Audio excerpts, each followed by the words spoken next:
Hey everyone, Shane here with eachother.com. Today I have a 2021 GMC Sierra 1500. And I want to walk through how to install B&W's Underbed Gooseneck fifth wheel trailer hitch receiver. This fifth wheel installation kit is designed to let you install your B&W companion fifth wheel trailer hitches. The underbed design of this kit allows for full truck bed access when you're ready. It's under 5 minutes to convert your empty truck bed into a fifth wheel hitch. We'll start by unlocking our B&W hitch and installing our fifth wheel adapter. We have ours pre-assembled, but you can adjust the uprights here depending on your truck and trailer combination. At this point, the hitch is ready to attach to the trailer. There's a little clip here that you can release. Basically, it's a safety pin. Then you can swing the handle out and you can watch the jaws open. You're ready to back into your trailer now. Once you're secure under the trailer, you can reinstall the clip. Since the fifth wheel installation kit doubles as a gooseneck hitch, when you're not towing your fifth wheel, you can remove it, turn it over, and we can store it upside down in the hitch. That way we'll have full bed access. As far as the installation process, the only holes we're going to have to drill is a 4-inch hole for the center, and then the 2 holes for each one of our safety chain loops. Other than that, it's going to come with all the necessary hardware, and everything's just going to bolt together. Now that we've gone over some of the features, let's walk through how to get it installed. To start our installation, we're going to go ahead and remove our spare tire, and then we're going to remove our spare tire heat shield. We're going to use a 1/2-inch socket. We're going to have 6 bolts that are going right across the back side here.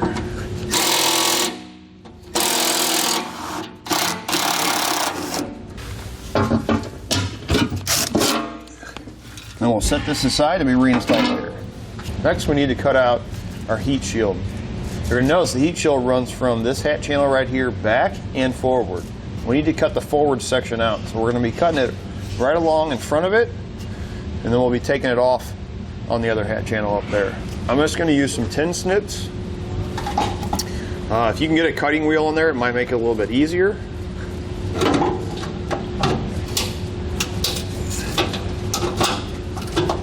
And then right up here, right behind our forward heat hat channel, we're going to cut our heat shield off there and remove that center section.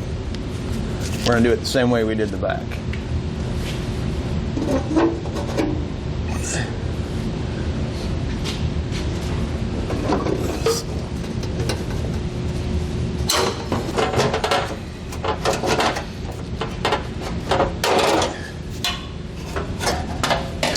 We'll remove that, and that will not be reinstalled. Next, we're going to have to remove 2 brackets. Over on our driver's side frame rail, the one that has the 2 brake lines going to it, we're going to have 2 bolts right here. Take a 1/2-inch socket, we're going to remove those, and we're going to pull this bracket down and let it hang. The second one is going to be the one right here above our rear differential. That one's going to have 2 nuts along the back side, or along the front side, that are connecting to the Crossmember. We're going to start with this one back here.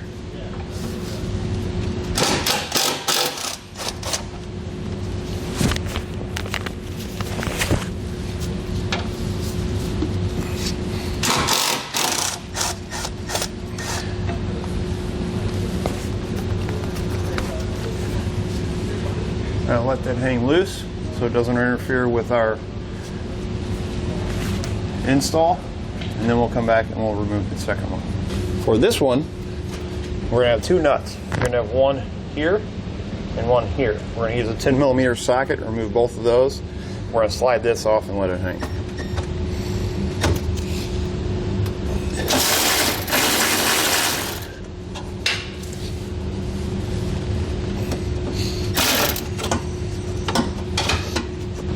Now what we need to do is we need to take it, we're going to slide it over to the driver's side, and then we'll pull out, just like that. And then we'll let that hang. On our passenger side, this wire loom that connects here to the frame rail runs up on top by our shock mount. We need to loosen or take a trim panel tool. We're going to pop this out from on top of our frame rail. And then I'm going to go ahead and do it here also. And then we're going to pull this wiring down. And we can disconnect it, you know, if you need to go up farther and disconnect it up there as well, you can do that. Because our center section is going to sit right in here. And make sure we're not going to be pinching on anything. Now if you notice, we have dual exhaust on this vehicle, and there's exhaust tips. In order to get the exhaust tips off, it becomes a bigger pain than necessary.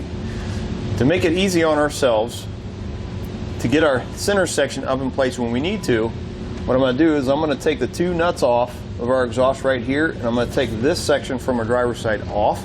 That'll give me plenty of room to get in there and work. 1/2 inch socket, we'll remove the 2 nuts.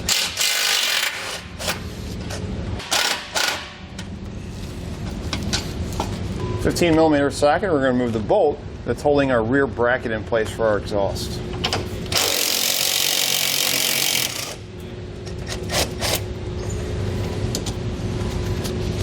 We can take our exhaust and slide it off just like that.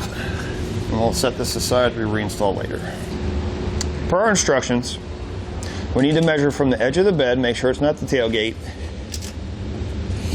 to the measurement listed per your bed size. If you have a drop-in bed liner, you need to make sure you remove it first. Spray-in bed liner, where our measurement is, per the instructions, we need to add about 1/8 inch for the thickness of the bed liner. So on this center rib,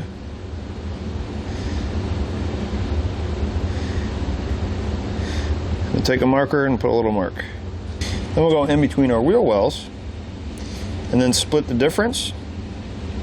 And that's where our mark needs to be.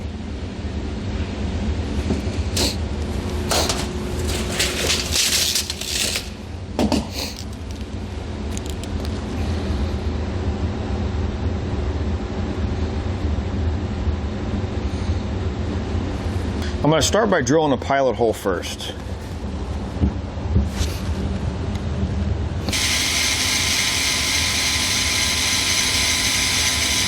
So what I like to do is, once you get my pilot hole drilled, take a piece of plywood. You can use the hole saw bit to put a hole in it, and this will help keep the bit from moving around too much. Also, once the bit starts catching different levels of the corrugation, it's going to start kicking the drill around. I also recommend taking the end of the drill, whether you're left-handed or right-handed, and kind of resting your hand up against the back of your leg so that you don't hurt your wrist.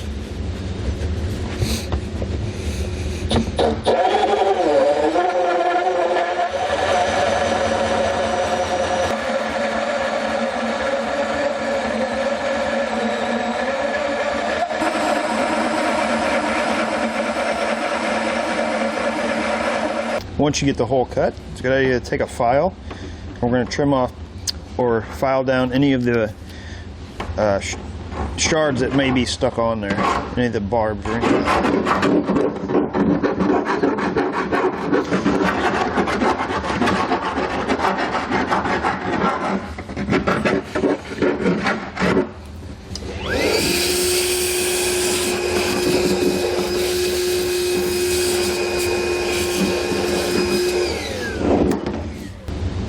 Once you clean up all your shavings, we're going to take some spray paint and we're going to spray the bare metal to help reduce any risk of rust or corrosion later on.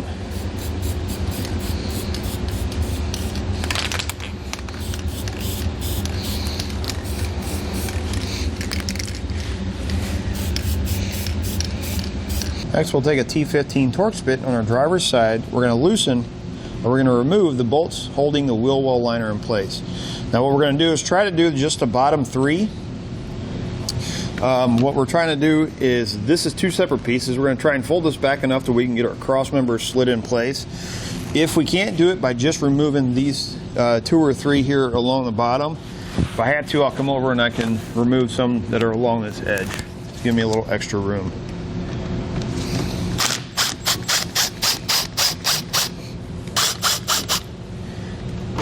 With our wheel well liner folded up, we now have room that we can slide our cross members into place. What I do suggest, you might have a little bit of trouble with the wheel here.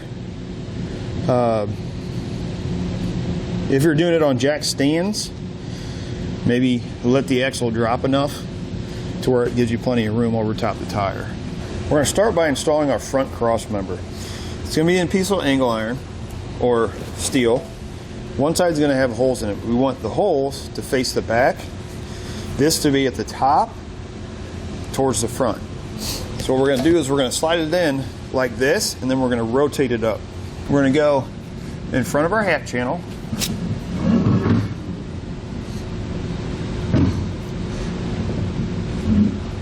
I'm going to let it sit just like that, and I'll go underneath and I'll pull it across and then rest it on my passenger side frame rail.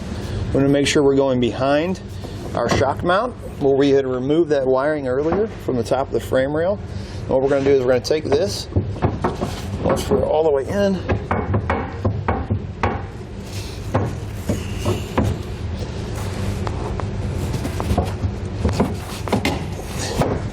we're going to rotate it up like that. We're going to slide our passenger side all the way up against our shock mount. Driver's side, we're going to go up as far as we can get. We're going to take our 1/2 inch hex head bolt, the second hole over from the driver's side on our front bracket. We're going to take this bolt, we're going to slide it through the hole.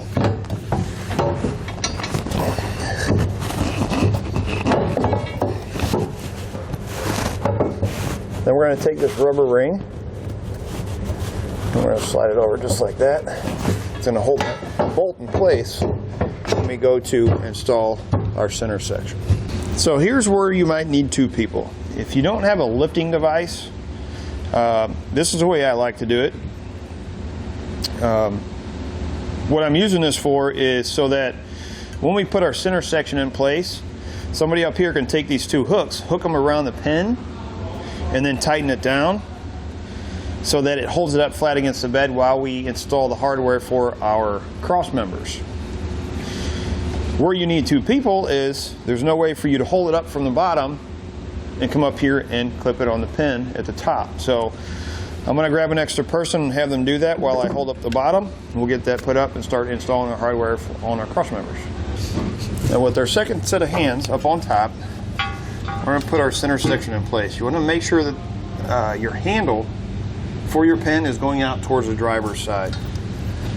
We're going to slide it up like this.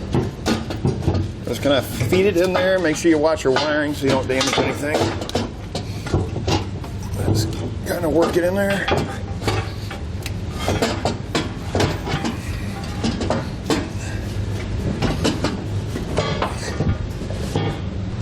With our center section in place, or held in place, I'm going to go ahead and put in a couple of bolts here just to hold it up. And on the inside, we want to make sure our threads are facing towards the back. We're going to put a flat washer on, lock washer, and then our nut.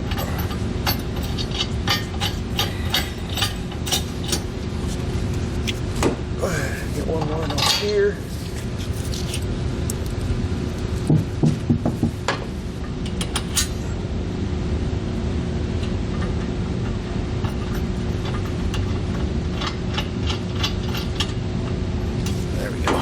Now we're going to take our rear cross member and we're going to slide it in between our hat channel and our center section.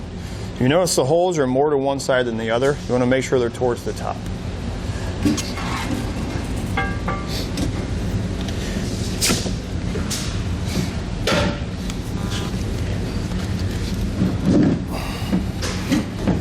Now we're going to take a hex bolt, we're going to put on a lock washer and then a flat washer.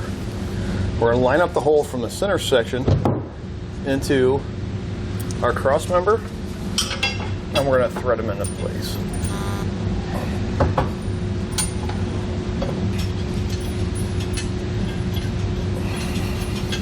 So our 4 bolts that go into our center section from our cross members, the hardware is going to be all the same. Flat washer, lock washer, and then a nut.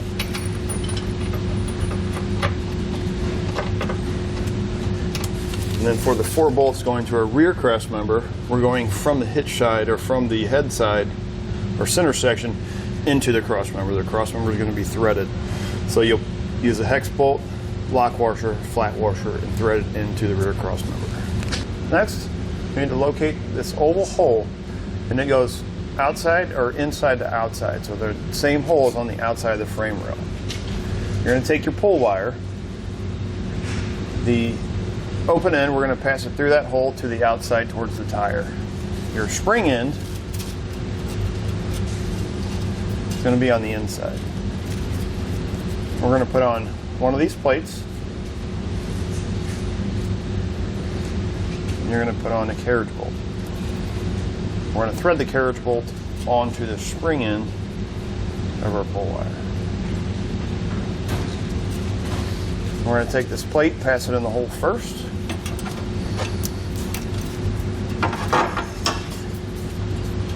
Followed by the bolt. We want the bolt and spring end to pull out of the hole on the outside. And you can actually reach in through the hole and hold the back of the bolt to remove the pull wire. You're going to have an oval shaped plate like this, and that's going to fit inside of that hole. That's going to keep the bolt centered inside that hole. After that, you're going to put on a retention plate. This is just going to basically thread on there to keep the bolt from falling back into the frame rail while we're putting on these side plates or frame brackets.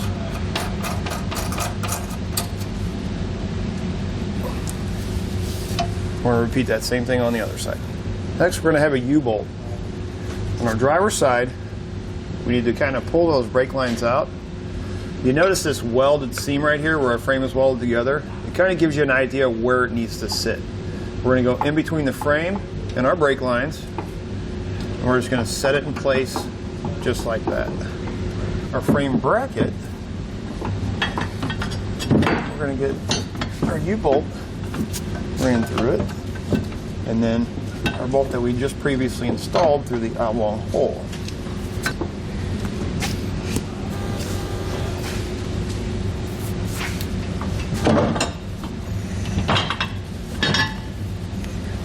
We're going to put on a flat washer, lock washer, and a nut on each of the bolts coming out.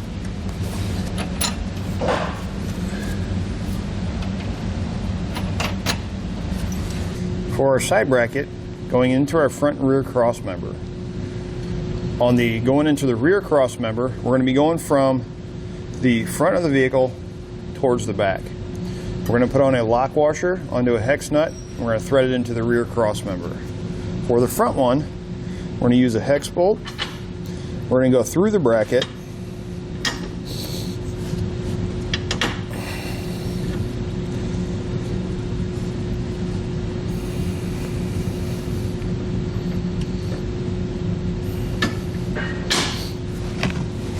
Then we're going to come back with a lock washer and then a nut.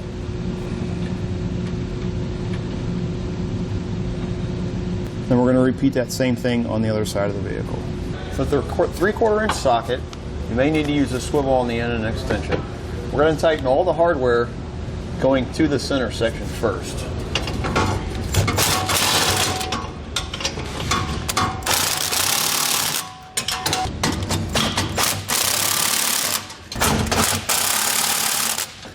Next thing we need to do before we tighten the rest of our hardware, we need to make sure we're square.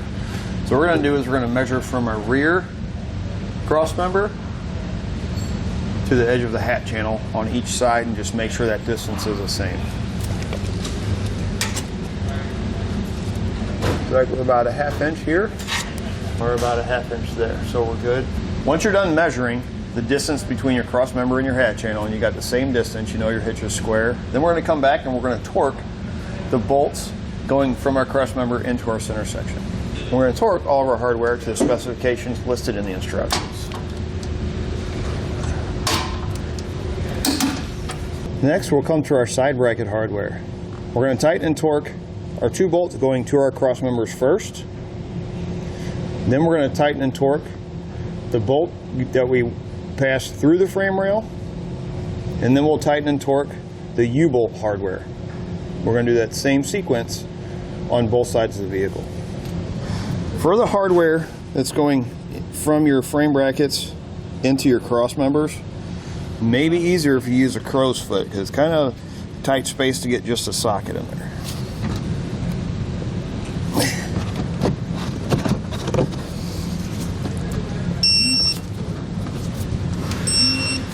When you get to tightening and torquing your U-bolts, make sure you pay attention to the torque specs. Also, when you tighten and torque them, you want to alternate. Don't just tighten one down and then torque it, and then tighten the other side down and torque it. And make sure that that clamp, the U-bolt, is evenly across the back or the inside of the frame rail, so it's not cockeyed. Now we're going to install our handle. I'm going to make sure that this end, this notch or this ring, is facing down. The opening's facing down. We're going to be connecting it. Our spring, if we follow it out, there's a bracket, and it's got a square hole in it. We're going to take our handle, rubber end, we're going to feed it out through the access hole in our side plate, run it right over the top, right over the top. What we may have to do is raise up or let our axle hang just a little bit to get it to feed through this hole and line up with that.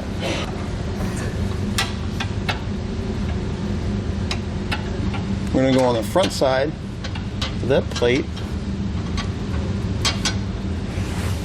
You have a small bolt like this with a square collar on it. We're going to feed it through from the back side. And we're going to put on the flange nut on the inside. Once we get the nut on, we'll take a 1/2 inch wrench or socket and we'll tighten it in place. Next, we're going to drill out for our safety chain loops. We're going to have 2 holes here in our center section, and we're going to have 2 holes on our driver's side. Drill out all 4. What I like to do is use a small drill bit, drill a pilot hole from the bottom so I know it's centered, and then I'll go up top and drill it out the rest of the way.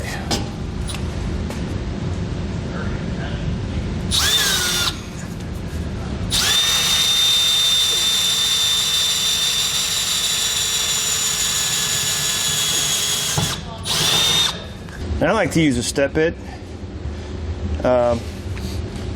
You can just go up to the 1/2 inch size that they request or that they say.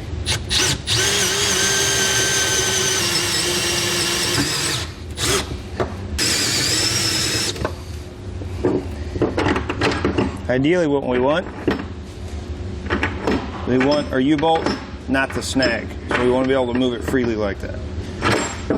Once we get one side done, we'll do the same thing over here.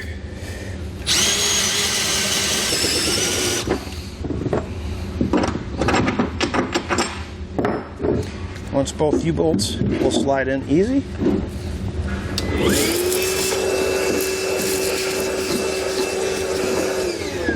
Clean up your shavings. We're going to spray it down with some paint like we did our center hole.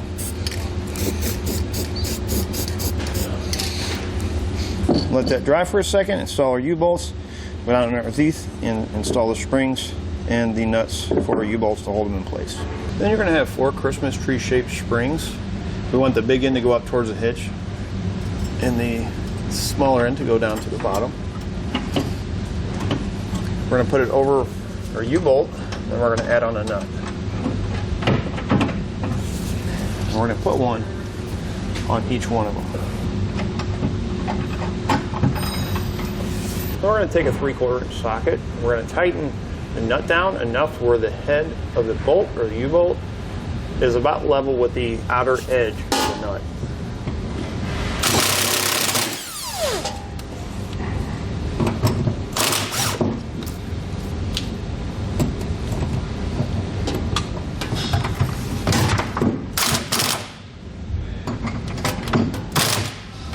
Next, we can go ahead and reinstall our wheel well liners, and then we need to cut out for our handle.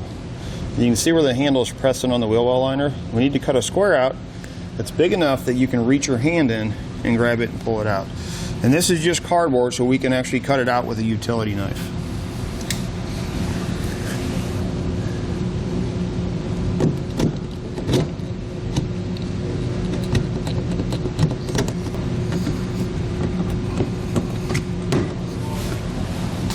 Once you have your springs installed, you have everything tightened down, you can go ahead and reinstall anything that you removed before you started the installation, and then you're ready to go.